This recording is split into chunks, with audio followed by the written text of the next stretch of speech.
নমস্কার, আমি ইমতিয়াজ। আজ আমরা ফুল মক টেস্ট নেওয়ার চেষ্টা করছি। আপনারাও আপনাদের প্র্যাকটিস চালিয়ে যান, সেক্ষেত্রে আপনাদের কোন অবস্থানে রয়েছেন সেটা কিন্তু বুঝতে পারবেন। প্রথম প্রশ্ন, হরপ্পা সভ্যতা কোন বছর আবিষ্কৃত হয়েছিল?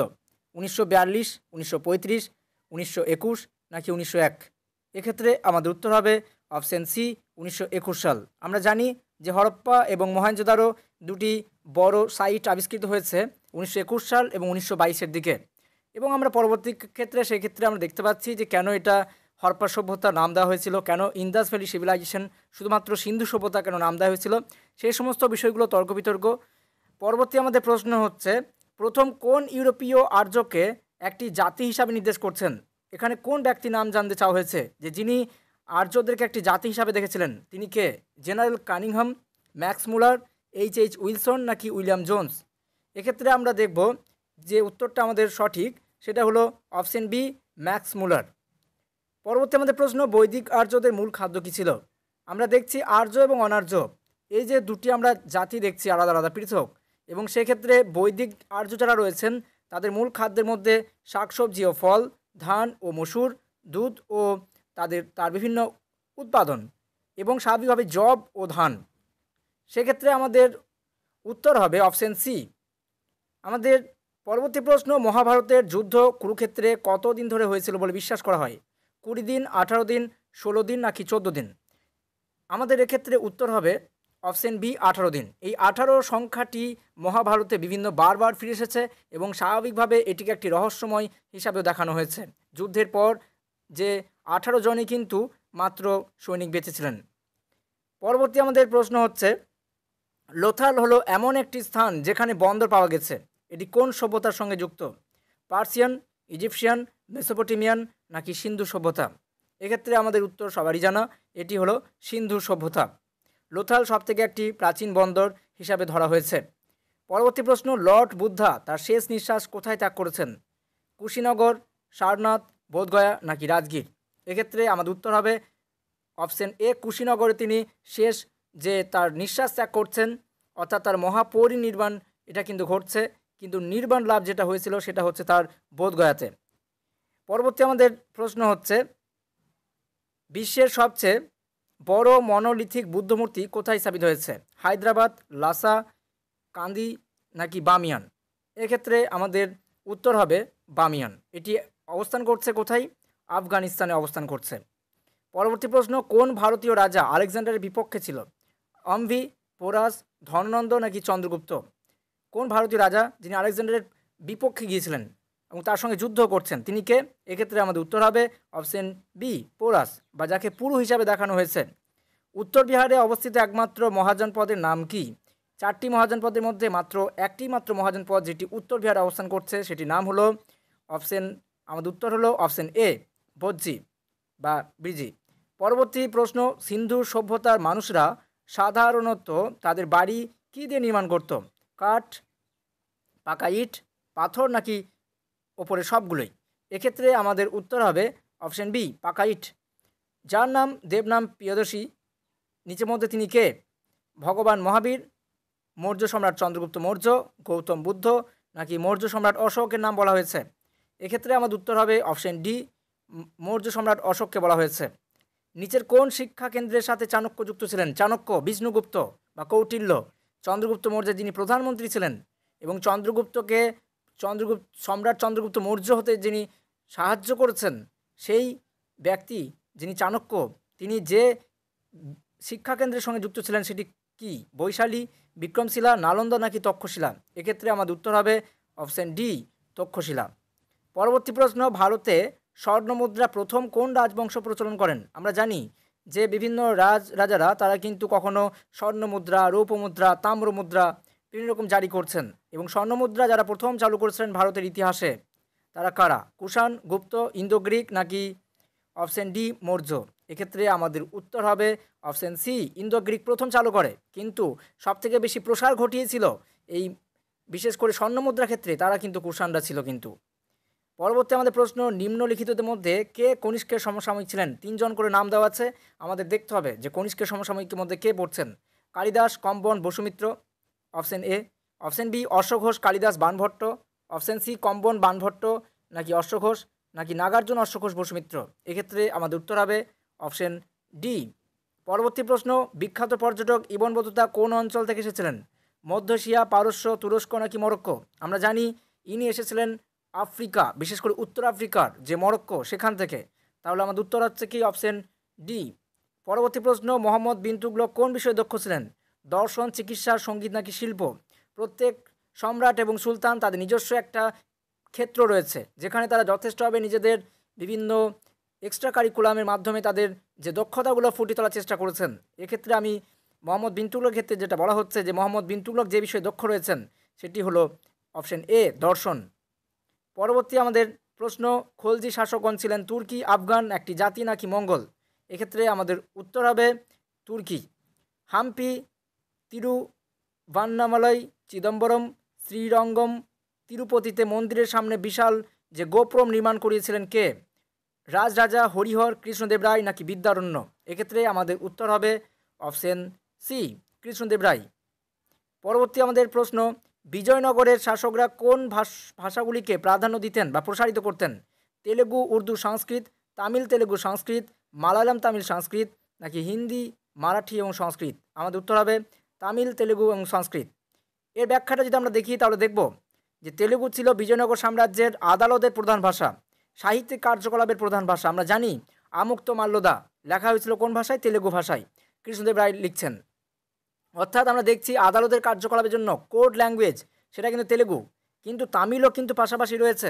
তাদের মাধ্যমে কিন্তু সাহিত্য বা সংস্কৃতি ব্যাপারটা রয়েছে, কিছুটা হলেও ছিল, এবং সংস্কৃতও কিন্তু কিন্তু ছিল। যেমন বিশেষ করে শাস্ত্রীয় ভাষা বা ধর্মীয় স্কলারলি কাজের জন্য ওগুলো ব্যবহার হয়েছিল, এবং গ্রন্থও লেখা হয়েছে, যেমন জাম্ববতী কল্যাণমের মতো গ্রন্থগুলি যেগুলো কৃষ্ণদেব রায় লিখছেন সেগুলো কিন্তু সংস্কৃত ভাষায় লেখা হয়েছে। তাহলে আমরা কিন্তু মূলত তেলেগু, তামিল এবং সংস্কৃত এই তিনটি ভাষায় কিন্তু আমরা ব্যবহার দেখতে পাচ্ছি, কিন্তু তার মধ্যে যেটা প্রধান যেটা কিন্তু আমরা সাধারণত কোড ল্যাঙ্গুয়েজ বলছি বিশেষ করে বিজয়নগর সাম্রাজ্যের জন্য, সেটা কিন্তু অবশ্যই কিন্তু প্রথম সারিতে রাখতে হয় তেলেগু ভাষাকে।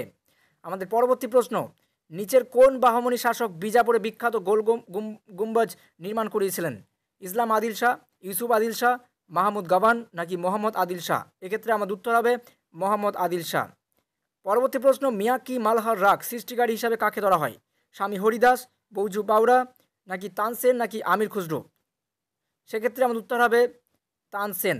এই যেটি বলা হলো, অর্থাৎ এই রাগটি কিন্তু সাধারণত আমরা দেখছি বর্ষাকালের সাথে সম্পর্কিত এবং ভারতীয় শাস্ত্রীয় সঙ্গে একটা গুরুত্বপূর্ণ রাগ এটা।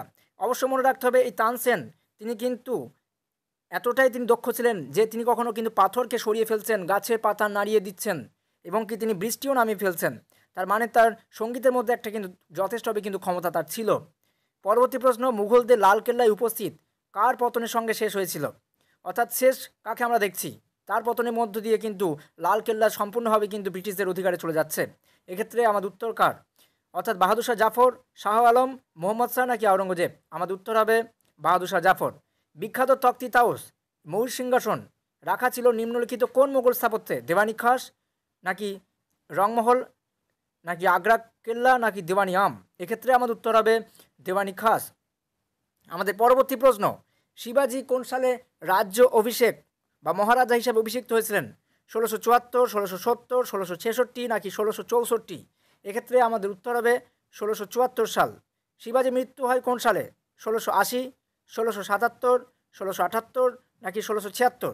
এক্ষেত্রেও আমাদের উত্তর হচ্ছে কি 1680। তাহলে মাত্র 6 বছর ক্ষমতার তার রাজা বা রাজ্যাভিষেক হওয়ার 6 বছর পর তার কিন্তু মৃত্যু হয়েছে। তার মৃত্যু নিয়েও কিন্তু একটা যথেষ্টভাবে কিন্তু রহস্য আছে। তার মৃত্যু কীভাবে হয়েছে সেই নিয়ে কিন্তু যথেষ্টভাবে কিন্তু বিতর্কও কিন্তু আছে। পরবর্তী আমাদের প্রশ্ন, আওরঙ্গজেব শিবাজিকে পরাজিত করতে ব্যর্থ হয়েছিলেন তার কারণ কি?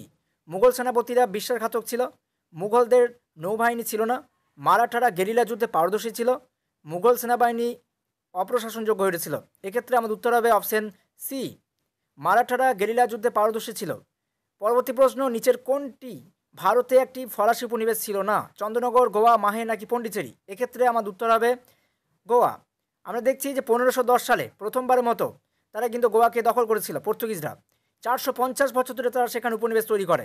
1961 সালে ভারত সরকার ঠিক করলো তারা গোয়াটাকে ভারতের অন্তর্ভুক্ত করবে। এই জন্য কিন্তু অপারেশন বিজয় করা হলো। 36 ঘন্টা ধরে সামরিক অভিযান চালানো হয়। শেষ পর্যন্ত ভারতীয় সেনাবাহিনী তারা গোয়া, দমন, দিউ এগুলোকে দখল করে এবং 19শে ডিসেম্বর 1961 সাল গোয়া ভারতের অংশে পরিণত হচ্ছে এবং স্বাধীনতা লাভ করছে। এবং 1961 সালে যে অপারেশন বিজয় চলে সেখানে ভারত থেকে যিনি নেতৃত্ব দিয়েছিলেন তিনি ছিলেন মেজর জেনারেল কেপি ক্যান্ডেথ, এবং অপরদিকে পর্তুগিজদের পক্ষ থেকে যিনি নেতৃত্ব দিয়েছিলেন তিনি ছিলেন গভর্নর জেনারেল ম্যানুয়েল আন্তোনিও ভাসালো এ সিলভা। পরবর্তী আমাদের প্রশ্ন, ভারতে কোথায় পর্তুগিজ সংস্কৃতি চিহ্ন পাওয়া যায়? তাহলে আমি একটু আগে আমরা উল্লেখ করেছিলাম, তাহলে উত্তর কী হবে আমাদের? গোয়া। কিন্তু যদিও আমরা দেখছি ভাস্কো ডা গামা তিনি প্রথম আসছেন তখন কিন্তু তিনি কালিকটে এসেছিলেন, এবং পরের দিকে তিনি কিন্তু প্রবেশও কিন্তু করেছেন বিজয়নগরের মধ্যেও। তিনি কিন্তু বিভিন্ন জায়গাগুলোতে তিনি কিন্তু যে জামোরিন আমরা দেখছি যে জামুরি বা যাকে সামুরি বলা হয়, কালিকটের রাজা, প্রথমে তিনি কিন্তু কালিকটে বন্দর এলেন, পরের দিকে কিন্তু কালিকটের রাজা জামুরি বা সামুরিন তার কাছে তিনি কিন্তু গিয়েছিলেন। তাহলে পরবর্তী আমাদের প্রশ্ন, বাংলার প্রথম গভর্নর জেনারেল কে ছিলেন? এই জায়গাটা কিন্তু বারবার আমাদের ভালো করে দেখতে হবে।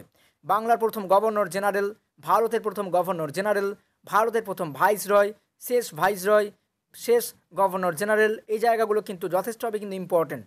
তাই এক্ষেত্রে আমাদের উত্তর হচ্ছে কি? Warren Hastings. লোদি বংশের প্রতিষ্ঠাতা কে ছিলেন? খিজির খান, বহলুল লোদি, সিকান্দার লোদি নাকি ইব্রাহিম লোদি? আমরা দেখছি বহলুল লোদি প্রথম আসছেন, তাহলে আমাদের উত্তর হচ্ছে কি? বহলুল লোদি, তার পুত্র সিকান্দার লোদি, তারপর ইব্রাহিম লোদি। আর ইব্রাহিম লোদি হলেন শেষ শাসক, দিল্লি সুলতানের শেষ সুলতান, এবং তিনি একমাত্র প্রাণ দিচ্ছেন সুলতানদের মধ্যে। এবং স্বাভাবিকভাবে আমরা দেখতে পাচ্ছি যে 3 জন শাসককে আমরা লোদি বংশের মধ্যে পেয়েছিলাম। পরবর্তী প্রশ্ন, বিজয়নগর সাম্রাজ্য প্রতিষ্ঠিত হয়েছিল কাদের দ্বারা? বিজয় রাজা নাকি হরিহর দ্বিতীয়, হরিহর এবং বুক্কা নাকি কোনোটি নয়? এক্ষেত্রে আমাদের উত্তর হবে হরিহর এবং বুক্কা। পরবর্তী প্রশ্ন, চিতোরে বিজয় স্তম্ভ বা জয় স্তম্ভ নির্মাণ করেন কে? বাপ্পা রাওয়াল, রানা সাঙ্গ, রানা কুম্ভ নাকি রানা প্রতাপ? এক্ষেত্রে আমাদের উত্তর হবে কি? রানা কুম্ভ। পরবর্তী প্রশ্ন, সেতার যন্ত্রের জনক কাকে বলা হয়? গুলাম আলী খান, আমির খসরু, মিয়া তানসেন নাকি বাজিউ বাওরা? এক্ষেত্রে আমাদের উত্তর হবে আমির খসরু। নিচের কোন শহরগুলোর মধ্যে চারমিনার অবস্থিত? মিসরি, রাজকোট, হায়দ্রাবাদ নাকি লখনৌ? এক্ষেত্রে আমাদের উত্তর হবে হায়দ্রাবাদ।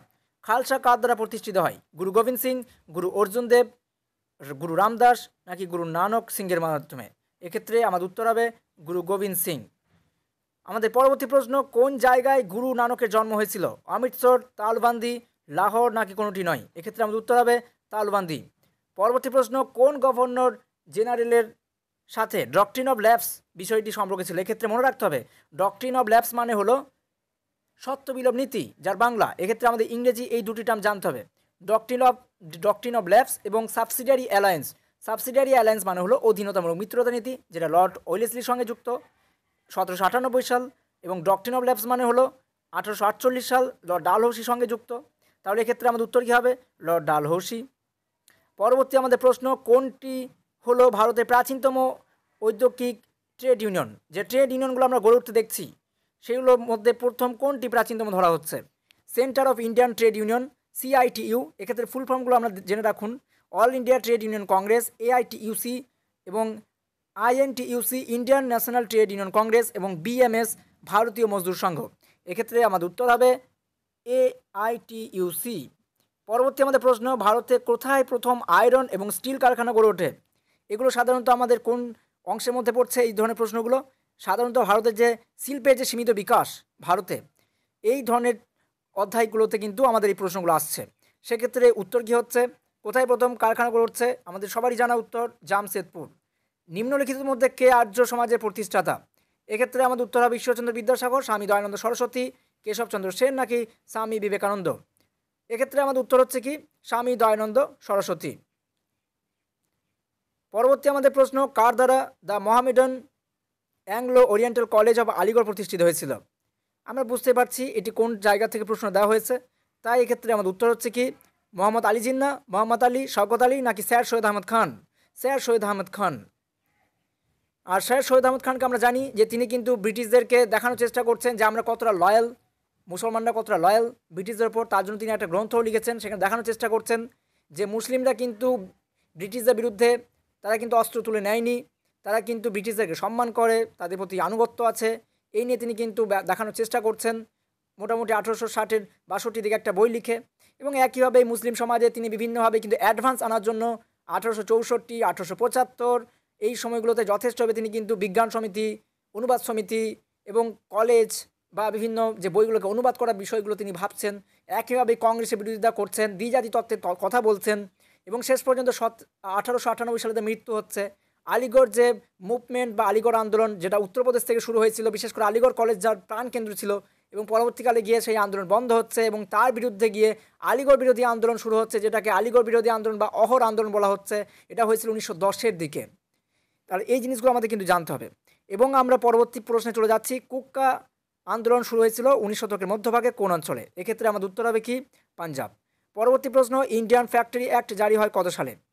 আমরা দেখছি যে ইন্ডিয়ান ফ্যাক্টরি অ্যাক্টগুলো আনার প্রয়োজন ছিল, কারণ হচ্ছে যে যেভাবে শ্রমিকরা তারা দিনের পর দিন যেভাবে কাজ করছে, তাদের যে একটা বিভিন্ন পারিশ্রমিকের অভাব হোক বা তাদের একটা পরিবেশ সংক্রান্ত বিভিন্ন ইস্যু যেগুলো থাকছে, এই বিষয়গুলো তুলে ধরার জন্য মহিলা এবং পুরুষ তাদের কাজের বিভিন্ন ভাগ করে দেওয়ার জন্য বা বাচ্চাদেরকে কাজে না নেওয়ার জন্য বিভিন্ন ধরনের কিন্তু ইস্যু তোলা হয়। সেক্ষেত্রে কিন্তু ইন্ডিয়ান ফ্যাক্টরি অ্যাক্ট আসার প্রয়োজন ছিল এবং এর ভিত্তিতে প্রথম যে ইন্ডিয়ান ফ্যাক্টরি অ্যাক্ট এসেছিল সেটার সময় হচ্ছে কত সাল? অপশন বি 1881 এবং দ্বিতীয় আসে 1891 সাল, অর্থাৎ 10 বছর পর। আমাদের পরবর্তী প্রশ্ন, ব্রিটিশ ভারতের প্রথম গভর্নর জেনারেল এবং ভাইসরয় কে ছিলেন? এক্ষেত্রে আমাদের উত্তর হচ্ছে কি?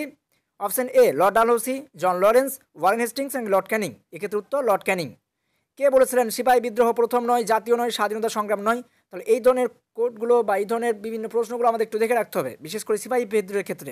এক্ষেত্রে আমাদের উত্তর কী হবে? সুরেন্দ্রনাথ সেন, সুরেন্দ্রনাথ ব্যানার্জি, রমেশচন্দ্র মজুমদার নাকি রমেশচন্দ্র দত্ত? তাহলে এক্ষেত্রে মনে রাখতে হবে সুরেন্দ্রনাথ সেন এবং সুরেন্দ্রনাথ ব্যানার্জি দুজনেই কিন্তু তাদের সময়কাল অনুযায়ী অনেকটা ডিফারেন্স আছে। সুরেন্দ্রনাথ সেন যিনি একজন ঐতিহাসিক, আর সুরেন্দ্রনাথ ব্যানার্জি যিনি কিন্তু জাতীয় কংগ্রেসের একজন যথেষ্টভাবে একজন প্রসিদ্ধ নেতাও ছিলেন। এবং আমরা দেখেছি যে তিনি কিন্তু 1876 থেকে কীভাবে আন্দোলন করছেন, যিনি একজন ICS অফিসার ছিলেন, যিনি নেশন ইন মেকিং গ্রন্থ লিখছেন। আর অপরদিকে রমেশচন্দ্র দত্ত, তিনি একজন একাধারে যেমন আমরা দেখছি যে কংগ্রেসের একজন যথেষ্টভাবে প্রসিদ্ধ নেতা, একজন ICS অফিসার, এবং একইভাবে তিনি কিন্তু বিভিন্ন গ্রন্থগুলো তিনি লিখছেন, মহারাষ্ট্রের জীবন প্রভাত, রাজপুত সন্ধ্যা, এই ধরনের গ্রন্থগুলো লিখছেন, এবং একইভাবে তিনি বাংলাদেশের ইতিহাস লিখছেন, এবং একইভাবে তিনি যে অর্থনীতি জাতীয়তাবাদের ব্যাপারগুলো যে ধরে রাখার চেষ্টা করছেন, যে সম্পদে বহির্গমন ঘটছে, পরের দিকে এই ধরনের তত্ত্বগুলো তিনি তুলে ধরার চেষ্টা করছেন। এবং অপরদিকে রমেশচন্দ্র মজুমদার যিনি রয়েছেন, তিনি কিন্তু হচ্ছেন একজন, আমরা দেখছি যে তিনি কিন্তু একজন ঐতিহাসিক, এবং ইনি কিন্তু এই কথাটি বলেছিলেন যে সিপাহী বিদ্রোহ প্রথম নয়, জাতীয় নয়, স্বাধীনতা সংগ্রাম নয়। পরবর্তী আমাদের প্রশ্ন, ইউরোপ থেকে। ফ্রান্সে বিপ্লবের পূর্বে মোট কৃষিজমি 10 ভাগের 1 ভাগ ছিল। অপশন এ বুর্জোয়াদের অধীনে, অপশন বি অভিজাতদের অধীনে, এবং অপশন সি চার্চের অধীনে, নাকি অপশন ডি রাজার অধীনে? আমাদের উত্তর হবে চার্চের অধীনে। পরবর্তী প্রশ্ন, ফ্রান্সে প্লেবিয়ান শ্রেণীভুক্ত কারা ছিল? এক্ষেত্রে আমাদের উত্তর হবে কৃষকরা। আমাদের পরবর্তী প্রশ্ন, তুর্গ ছিলেন রাজা সুরশ্রীয়ের শিক্ষামন্ত্রী, প্রধানমন্ত্রী, সমরমন্ত্রী নাকি অর্থমন্ত্রী? আমাদের উত্তর হবে অর্থমন্ত্রী।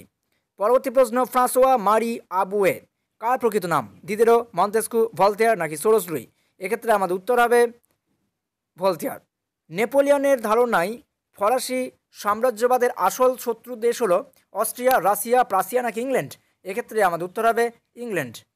নেপোলিয়নকে যে দেশকে গ্র্যান্ড ডাচি অফ ওয়ার্স এ পরিণত করেন সেই দেশটি কোনটি? এক্ষেত্রে আমাদের উত্তর হবে ইটালি, হল্যান্ড, ইংল্যান্ড নাকি পোল্যান্ড? এক্ষেত্রে আমাদের উত্তর পোল্যান্ড। ব্যাটেল অফ নেশনস নামে পরিচিত কোন যুদ্ধটি? ফ্রিডল্যান্ডের যুদ্ধ, লিপজিগের যুদ্ধ, নীলনদের যুদ্ধ নাকি ওয়াটারলু যুদ্ধ? এক্ষেত্রে আমাদের উত্তর হচ্ছে কি লিপজিগের যুদ্ধ। ফ্রান্সের দ্বিতীয় প্রজাতন্ত্রের রাষ্ট্রপতি হয়েছিলেন কে? ফ্রান্সের দ্বিতীয় যে প্রজাতন্ত্রের রাষ্ট্রপতি দশম চার্লস, লুই নেপোলিয়ন নাকি অষ্টাদশ লুই? এক্ষেত্রে আমাদের উত্তর হবে অপশন বি লুই নেপোলিয়ন। এবার বিষয় হচ্ছে নেপোলিয়ন তাহলে কে? নেপোলিয়ন ছিলেন নেপোলিয়ন বোনাপার্ট, যিনি প্রথম নেপোলিয়ন নামে পরিচিত, ফরাসি সাম্রাজ্যের সম্রাট প্রথম। কিন্তু অপরদিকে লুই নেপোলিয়ন তার পরিচয় হচ্ছে তিনি তৃতীয় নেপোলিয়ন এবং প্রথম নেপোলিয়নের ভাইপো এবং দ্বিতীয় প্রজাতন্ত্রের রাষ্ট্রপতি এবং পরে সম্রাট। পরবর্তী প্রশ্ন, প্রাসিয়া ও ফ্রান্সের মধ্যে সেডানে যুদ্ধ হয় কত সালে? এক্ষেত্রে আমাদের উত্তর হবে 1870 সাল, অপশন বি। কলোনিয়া শব্দটি যে শব্দ থেকে উদ্ভূত হয়েছে তা হলো রোমান, ফরাসি, গ্রিক নাকি লাতিন? এক্ষেত্রে আমাদের উত্তর হবে লাতিন। পরবর্তী আমাদের প্রশ্ন, Alexander the Great, Julius Caesar এবং মহান আকবর, নেপোলিয়ন বোনাপার্ট প্রমুখের হাত ধরে যে পথ চলা শুরু হয় তাকে কি বলে? এক্ষেত্রে আমাদের কী বলা হয়? সাম্রাজ্যবাদ, ফ্যাসিবাদ, গণতন্ত্র নাকি সমাজতন্ত্র? তাহলে গণতন্ত্র তখন প্রতিষ্ঠিত হয়নি, বা সমাজতন্ত্র প্রতিষ্ঠিত হয়নি, ফ্যাসিবাদও হয়নি, তাহলে আমাদের উত্তর হবে সাম্রাজ্যবাদ। জার্মানি ও সূর্যের নিচে বসবাস করে, এই উক্তি কে করেছিলেন? প্রিন্স মেটারনিক, বিসমার্ক, হিটলার নাকি কাইজার দ্বিতীয় উইলিয়াম? এক্ষেত্রে আমাদের উত্তর হবে কাইজার দ্বিতীয় উইলিয়াম। জেনারেল ফ্রাঙ্কোকে বলা হতো কাইজার, ফুয়েরার, কডিলো নাকি ইলদুৎসে? এক্ষেত্রে আমাদের উত্তর হবে কডিলো। জেনারেল ফ্রান্সিসকো ফ্রাঙ্কো ইনি স্পেনের এক গণতান্ত্রিক শাসক। তাকে স্প্যানিশ ভাষায় কডিলো বলা হতো, যার অর্থ হচ্ছে কি নেতা বা সামরিক নেতা। কিন্তু অপরদিকে আমরা বাকিগুলো দেখব। কাইজার যেটি, এটিকে সাধারণত জার্মান সম্রাটদের জন্য, ফুয়েরার এটা সাধারণত হিটলারের জন্য উপাধি ছিল, এবং ইলদুৎসে এটি মুসোলিনির উপাধি ছিল। পরবর্তী আমাদের প্রশ্ন, অর্থনৈতিক মহামন্দার প্রভাব থেকে মুক্ত থাকার জন্য নয়া অর্থনীতি বা নিউ ডিল নামে পদক্ষেপ গ্রহণ করেন কে? চার্চিল, রুজভেল্ট, স্ট্যালিন নাকি হিটলার? এক্ষেত্রে আমাদের উত্তর হবে রুজভেল্ট।